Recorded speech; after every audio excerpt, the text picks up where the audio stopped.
बात करेंगे राइटिंग के बारे में कि आखिर इसमें कैरियर ऑप्शन कैसा है। जब कैरियर की बात आती है तो हम लोग बहुत सोचते हैं, लेकिन ये जो राइटिंग स्किल्स है ना भाई, वो हर किसी में नहीं होता, लेकिन जो चाहेगा उसके पास ज़रूर आने वाली है। और मैं जब राइटर के बारे में सोचता हूँ ना, मैं अंदर से हिल जाता हूँ। उनके पास ना दुनिया बदलने की क्षमता है भाई, मैं ये दिल से कह रहा हूँ। कारण है कि उनके हर एक शब्दों में जादू होते हैं। आप कोई भी किताब उठा के देख लो, अगर आपने पढ़ लिया ना, अंदर से हिल जाओगे। एक मैं अभी इंस्टाग्राम पे पढ़ रहा था कि जब मैं किताबों से उलझा हुआ था तो मैं काफ़ी सुलझा हुआ था। खैर, उनके बारे में भी बात करेंगे कि ये कविता किसने लिखी हैं। मैं उससे पहले बात करता हूँ कि अभी प्रेजेंट में आपको बेस्ट से बेस्ट जो लोग हैं इस फील्ड में, उनके बारे में थोड़ी सी जानकारी आपको दे देता हूँ। तब आपको कहीं जा कर के ये पता चलेगा कि मैं भी ये कर सकता हूँ। और अभी ऑप्शंस हैं, आप जिधर देखो सब तरफ ऑप्शंस हैं। सो हम दीपक रामोलॉस के बारे में बात करें तो ये जो स्टॉक पे आए हुए थे, मैं इन इसी रिसर्च में इनको भी देखा। इनका जो जर्नी रहा है वो काफ़ी उतार चढ़ाव वाला रहा है। काफ़ी प्रैक्टिस के साथ इन्होंने अपनी स्किल्स को बिल्ड किए हैं। उससे दूर चला जाऊं कहीं या अपनी ओर भागूं। दिन ढलने को है और मैंने अब तक फैसला नहीं किया कि रिश्ते जो सड़ गए हैं। बहुत से इनके पास स्किल्स थी, लेकिन उसको बिल्ड करने में, आगे कैरियर तक लाने में उनका जर्नी आप ज़रूर सुने पढ़ें, जो भी हैं, ठीक है। यो बड़े बड़े एक्टर्स के लिए भी लिखते हैं, सुनते हैं, देन अपना काम करते हैं। चलिए बात करते हैं कि अभी प्रेजेंट में बेहतर से बेहतर आपको कौन से मिलेंगे। तो जावेद अख्तर को आप ज़रूर जानते होंगे, देन अरुण धती राय को जानते होंगे, चेतन भगत, हाय हाय हाय हाय क्या लिखते हैं भाई मेरे। आप इनका एक संत जिसने अपनी संपत्ति बेच दी, मुझे हिंदी में याद है, इंग्लिश में याद नहीं। खैर, ये किताब आप पढ़ोगे अंदर से हिल जाओगे। बहुत गजब लिखते हैं भाई मेरे। हाँ, मैं बात करता हूँ एक स्किनर, रस्किन बॉन्ड है, साथ में गुलजार, हाय हाय यार, गुलजार जी के बारे में बताना आपको ज़रूरी नहीं समझूंगा, आप ज़रूर जानते होंगे अगर इस वीडियो पे क्लिक किए हुए हैं तो। खैर, मैं बता देता हूँ आपको राइटिंग क्यों ज़रूरी है। हाँ, आप जिधर जाओ ना, हर चीज़ में राइटिंग राइटिंग राइटिंग। अगर आपका स्किल्स एक नेक्स्ट लेवल की है ना, या फिर आपके कंपनी में राइटर नेक्स्ट लेवल का है, आपके वीडियोस के लिए, आपके चैनल्स के लिए, आपके मीडिया के लिए, या फिर आपका जिस भी तरीके का बिजनेस है उसके एडवर्टाइजमेंट के लिए अगर राइटर है ना आपके पास, तो उनके क्रिएटिविटी आपके बिजनेस में चार चांद क्या, वो आपके हवाई जहाज़ 90 डिग्री की स्किल्स एस्केपेबिलिटी दे सकती है। इन द सेंस कि मैं ये बोल रहा हूँ कि आपको ग्रो कर सकती है, 90 डिग्री से ग्रो कर सकती है, समझ रहे हो आप। सो ये आपको ना एक बेहतरीन ऊंचाइयों तक ले जा सकता है राइटिंग स्किल्स। खैर, ये तो आ गई प्रेजेंट की बात कि कैसे कैसे कर सकते हैं, क्या कर सकते हैं, किनको देख के हम क्या कर सकते हैं। दूसरी बात कंप्लीट की, पहली प्रेजेंट में कौन है, दूसरी राइटर कौन है, तीसरी बात करता हूँ स्किल्स के बारे में। स्किल्स भाई, आपको ना इसके लिए क्या करना चाहिए, इस ये थोड़ा सा, ये जो टॉपिक है ना लंबा है, गौर से सुनना, ध्यान से सुनना, समझ में ना आए दोबारा बैक करके सुन लेना, समझ लेना। प्रैक्टिस, शब्दों से खेलना आना चाहिए आपको। हाय हाय हाय क्या बात कही है मैंने। हाँ, चलिए मैं दीपक रामोलॉस की उनकी कही कविता को मैं आपको दोहराता हूँ, सुनाता हूँ कि दिन ढलने को है और अब तक मैं फैसला नहीं किया। दिन ढलने को है और अब तक मैं फैसला नहीं किया, कुछ दिन और निभा लूँ या यहीं ख़त्म कर दूँ। देखना दिन ढलने को है, अब आज फिर अब तक कुछ फैसला नहीं किया।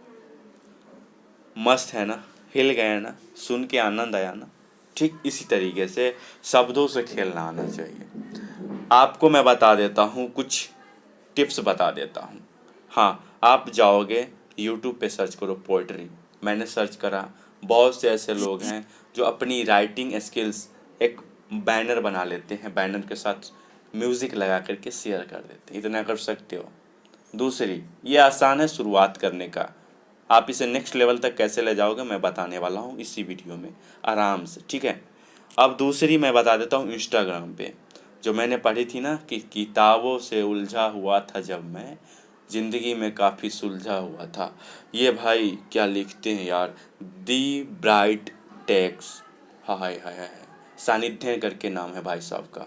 हिला देते हैं अंदर से, आपको आग लगा देंगे, अगिया बैताल बना देंगे आपको, क्या समझे। सो इस तरीके से आपको अपनी जर्नी को स्टार्ट करनी है। और भी ढेरों सारे हैं। आपको एक लड़की मिलेंगी स्वास्तिका राजपूत, इनको आप सुनोगे ना तो हिल जाओगे। इनकी अपनी कविताएं रहती है, पोइट्री रहती है। राहत इंदौरी साहब थे, कुमार विश्वास साहब हैं। तो इन सब की कविता आप देखोगे, सुनोगे ना, हाय हाय, शब्दों से खेलने की जादू है इन सब में। अब बात करते हैं कि आप इसे कैसे ग्रो कर सकते हो। तो पहली बात कि आपको प्रैक्टिस, ज़्यादा से ज़्यादा लर्निंग चाहिए। आप अपने कंपटीटर को पढ़ो, फॉलो करो, नहीं हो रहा तो फॉलो कर लो। अगर आपको आगे बढ़ना है इस फील्ड में तो आपको ना बहुत सी अपॉर्चुनिटी मिलेंगी, आगे बात करूँगा। कंपटीशन में भाग लो, ज़बरदस्ती हार रहे हो ना, हार जाओ, लेकिन कंपटीशन में भाग ज़रूर लो। और सबसे बड़ी बात कि इंग्लिश लैंग्वेज जो कि ग्लोबल लैंग्वेज है ना अभी, तो आप मानो या ना मानो, आप इंग्लिश सीख लोगे ना तो ज़्यादा से ज़्यादा लोगों तक पहुंच पाओगे। मैं जानता हूं अभी फ़िलहाल जो आपको दे सकता है वो इंग्लिश। हिंदी बहुत मस्त है, मैं भी मानता हूं, और मुझे भी हिंदी बहुत अच्छी नहीं आती बट आती है। इंग्लिश भी बहुत नहीं आती, आती है थोड़ी, लेकिन आपको इंग्लिश सीखने से ना आप ग्लोबल लेवल तक सरवाइव करने में आसानी होगी, ग्रो करने में आसानी होगी। तो ज़रूर सीखना भाई मेरे। चलिए अब मैं बोलता हूँ कि नए लेखकों को सुनो, नए लेखकों को ज़रूर सुनो, पढ़ो जहाँ तक हो सके। शुरुआत जो कर रहे हैं, अभी बुक पब्लिश हो रहे हैं, उनको फॉलो करो। गुलजार साहब को सुनो, कैसे शब्दों से खेल रहे हैं। अब ग्रामर पे आए भाई। मैं एक काम कर रहा था, मैं बता देता हूँ। थंबनेल बना रहा था उनका यूट्यूब के लिए, थंबनेल, बैनर, 3-4 जगह से उनको फॉलो कर रहा था। उनको मैं ना फ्रीलांसर के तौर पर वर्क कर रहा था यूट्यूब के लिए, और मैं वर्क कर रहा था फेसबुक के लिए। वो मेरा एक एक शब्द में ना दिक्कतें जो थी, प्रॉब्लम मेरा ना निकाल के ला देते थे।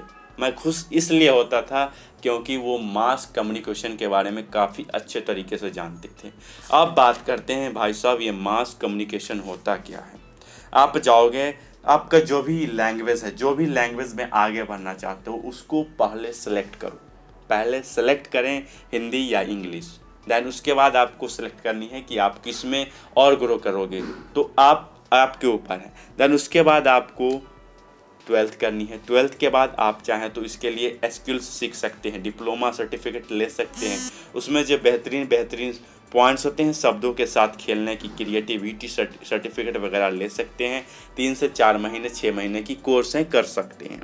लेकिन आप चाहते हैं कि एक नेक्स्ट लेवल तक जाएं या फिर प्रैक्टिस करें, तो उसके लिए आपको क्या करनी है, BJMC, MJMC, ये सारे मास कम्युनिकेशन के कोर्स हैं, स्किल्स हैं। ये सारे आपको बैचलर करनी होंगी, डिग्रियां लेनी होंगी। जैसे आपको मैं अपने लेवल पे समझाता हूँ, BSc, BCom, BA, इस लेवल को आपका ये करनी होंगी। ग्रेजुएशन, जर्नलिस्ट, ये सारी में आपको बढ़नी होंगी। आप कैसे करोगे, तो इसके लिए आपको नियर बाई इंस्टीट्यूट होंगे या फिर कॉलेजेस होंगे, तो उसको फॉलो करने होंगी। अक्सर ये होता है कि 12th के बाद आप अपना सब्जेक्ट चेंज कर सकते हो। तो अगर मुंड चेंज हो गया आपका, तो आप आज़ाद देश का आज़ाद नागरिक और आज़ाद परिंदा हो, चेंज कर लो, ठीक है। अब हम राइटिंग स्किल्स के बारे में बात करें, तो आप ना MA कर सकते हो, लिटरेचर में आगे बढ़ सकते हो, PhD कर सकते हो अपने लैंग्वेज में। लैंग्वेज के साथ खेलने लग जाओगे, डॉक्टर लगाओगे अपने नाम के आगे। उससे भी बेहतरीन आपका स्किल्स लेवल पर कितना भी कुछ हो जाए आप कर लोगे। लेकिन आपकी कमाई जो होंगी ना, सबसे बड़ी बात आते हैं कमाई के ऊपर। आप करना ये क्या चाहते हो, कर तो लोगे, आपका शौक़ है, बट इसके साथ तो हमारा ग्रोथ भी तो होना चाहिए कि आप जब नेक्स्ट लेवल तक चले जाओगे तो इंटर्नशिप कर सकते हो। इंटर्नशिप के लिए ये है हमारा कमाई का जरिया कि कैसे कैसे आगे बढ़ सकते हैं। तो ऐसा है कि ये भाई साहब का एक और कविता याद आ गया, उनका मैं पढ़ लेता हूँ। ब्राइट टेल्स भाई साहब का एक लिखी हुई कविता याद आ गया, मैं बोल देता हूँ कि चलता हुआ नदियाँ हूँ, चलते चलते समुद्र बन जाऊँगा। ये मास मीडिया में जाओ, प्रैक्टिस करो। अगर नया न्यूज़ चैनल है तो उनके लिए लिखो। इंटर्नशिप कर सकते हो, पार्ट टाइम कर सकते हो या नहीं, ये आप पर निर्भर करता है। रेडियो के लिए लिख सकते हो, कोई लोकल यूट्यूबर के लिए लिख सकते हो। फ़िलहाल मैं काफ़ी सारे यूट्यूबर्स को देखता हूँ कि उनको स्क्रिप्ट राइटर चाहिए, और कुछ कुछ को तो ऐसे पोइट्री लिखने वाले हैं जिनको खुद चाहिए। लोकल में मत ट्राई करना यार, मैंने काफ़ी देखा है कि पोस्टर में चिपकाए हुए रहते हैं फुटपाथ पे, आ जाओ 5,000 पर डे लिखने का, ये वो, तो ऐसा मत करना, ठीक है। अब आते हैं सैलरी पे, ठीक है। अब एक और फ्रीलांसर के तौर पे वर्क कर सकते हो। वेबसाइट्स, कंटेंट राइटिंग कंपनी खोल सकते हो, दूसरों के लिए एक जगह ऑनलाइन खोल सकते हो सर, ऑनलाइन खोल सकते हो, कोई दिक्कत नहीं आएंगी आपको। मोबाइल से कर सकते हो, मोबाइल से नहीं आती, मुश्किल होंगी, लेकिन शुरू तो कर सकते हो। लैपटॉप्स हैं, सिस्टम है आपके पास, भाड़े पे ले सकते हो, 700 800 1000 रुपये पर मंथ मिल जाते हैं लैपटॉप्स। अगर आप बड़े शहरों में रह रहे हो तो, नहीं मिल रहे हैं फ़ोन से शुरू कर दो ना, क्या दिक्कत है, ठीक है। इतना तक समझ गए आप। सिर्फ रास्ता बता सकते हैं, चलना तो खुद को ही है या आपको ही है मेरे सर।